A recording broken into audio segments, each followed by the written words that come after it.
Qu'est-ce qui explique la baisse significative de Facebook en bourse? C'est aujourd'hui qu'on vous donne la réponse. Alors, cette semaine, Facebook a baissé de 25% en bourse, notamment jeudi dernier. C'est une baisse abrupte. C'est probablement l'une des baisses les plus importantes dans l'histoire des très grandes entreprises cotées en bourse. L'entreprise avait publié ses résultats la veille, donc mercredi. Les résultats sont quand même pas si mal. Les revenus ont augmenté de 20% et les bénéfices liés aux applications, donc les 4 applications vedettes de Facebook, donc Facebook, Instagram, Messenger et WhatsApp, ces bénéfices-là, si on le ramène sur une base par action et qu'on exclut certaines dépenses légales, ont cru d'à peu près 17%. Encore là, c'est une belle croissance. Ce que le marché ou les investisseurs n'ont vraiment pas aimé, c'est la prévision des dirigeants à l'effet que les revenus allaient croître d'un niveau de 3 à 11% lors du prochain trimestre. Alors, qu'est-ce qui explique que les dirigeants prévoient une croissance en ralentissement aussi importante lors du prochain trimestre? Il y a peut-être 3 facteurs. Le premier, c'est l'utilisation des vidéos Reels. Alors, pour Facebook, qui est en concurrence avec une chinoise émergente qui s'appelle TikTok, Facebook cherche à mettre de l'avant des vidéos très courtes dans son contenu. Alors, ce contenu-là est nouveau, il est très consulté par les jeunes, mais le bémol, c'est qu'il n'y a pas encore beaucoup de publicité dans ce contenu-là. Ce qui fait en sorte que l'attention des utilisateurs sur les plateformes de Facebook est tournée surtout vers ce contenu-là où il y a peu de publicité. S'il y a peu de publicité, la croissance des revenus ralentit. Or, ce n'est pas la première fois que Facebook fait face à ce genre de transition. Rappelons-nous, là, en 2014, Facebook se devait d'opérer une transition du PC vers les appareils mobiles. Et c'était quand même difficile de mettre de la publicité sur les appareils mobiles. Bon, on a vu, l'histoire montre que Facebook s'est très bien adapté, mais il y avait eu, disons, en bourse, ça n'avait pas été facile parce que la croissance avait ralenti à ce moment-là. Même chose en 2018, Facebook cherche à faire une transition vers ce qu'on appelle les stories, dans le but de faire une meilleure concurrence à Snapchat.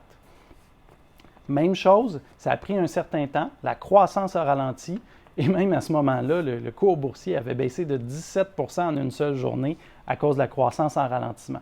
Alors, c'est la troisième fois qu'il y a une transition comme celle-là, et chez Médici, on n'est pas très nerveux par rapport à cette transition-là. Le deuxième facteur, c'est les changements au niveau de Apple. Donc, Apple, il y a environ 6 mois, a changé son système d'exploitation dans les téléphones intelligents, le iPhone.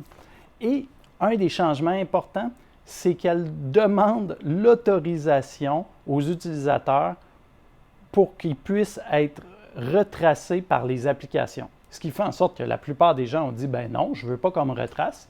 Et donc, ça nuit à des applications comme Facebook qui utilisaient les fonctions de retraçage pour vous envoyer de la meilleure publicité sur le réseau. Par exemple, vous allez sur un site web, vous cherchez des patins à roues alignées. Tiens, bien, si vous cherchez plusieurs pages de patins à roues alignées, Facebook va savoir que vous êtes allé chercher ça et une fois sur le réseau, on va vous afficher des publicités de patins à roues alignées.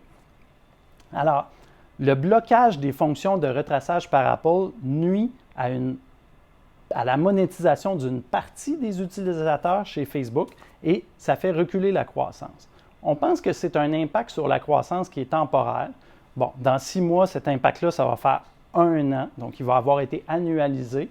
Mais aussi, Facebook a beaucoup de moyens financiers et beaucoup de données natives à même ces plateformes. Donc, Facebook sait beaucoup de choses sur ses utilisateurs pour ne pas avoir à les retracer sur le web et savoir finalement qu'est-ce qui les intéresse.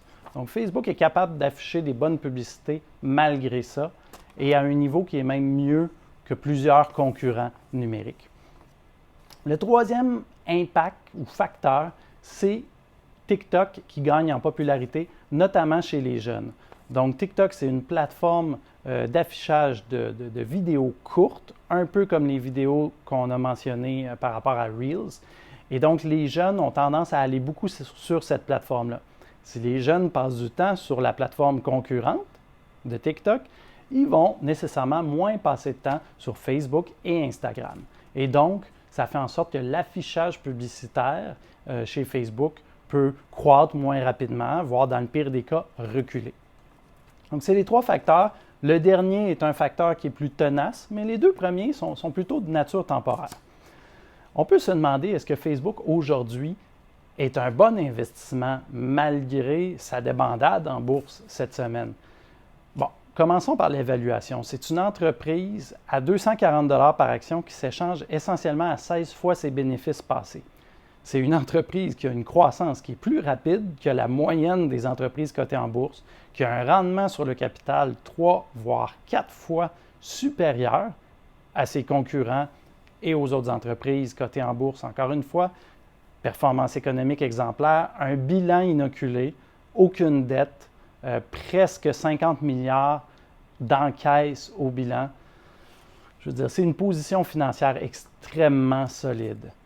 Et d'autant plus que, comme on l'a dit, ce n'est pas la première fois que Facebook connaît des reculs comme ça, que parfois sa croissance ralentit pour mieux réaccélérer plus tard. Alors, il ne faut pas trop s'en faire à ce niveau-là. Et on a l'occasion d'en détenir pour 25 % moins cher qu'auparavant.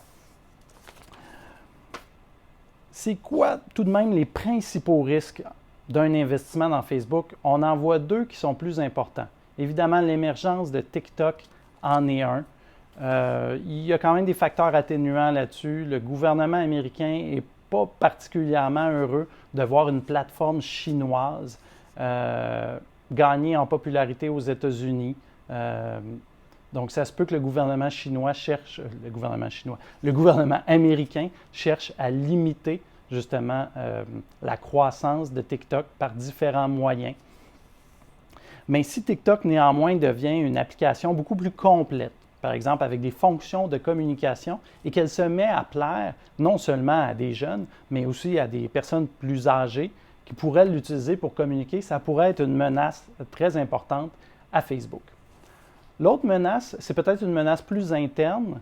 C'est Facebook qui investit dans ce qu'on appelle le Metaverse, donc un environnement virtuel numérique qui n'existe pas encore par ailleurs, mais dont les dirigeants de Facebook, Mark Zuckerberg en premier, n'hésitent pas à mettre beaucoup de capital dans le développement de cet univers-là. On parle de 10 à 15 milliards de dollars par année.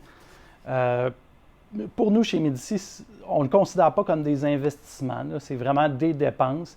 Et le titre est très peu cher malgré ces dépenses importantes-là qui sont réalisées. Donc, malgré tout, même si le Metaverse devait ne pas connaître de succès, si l'entreprise maintient sa position de dominance au niveau des réseaux sociaux, ça peut être tout un investissement. Et je pense que c'est important de rappeler à quel point Facebook a des avantages concurrentiels majeurs. Donc, le premier, c'est un effet réseau.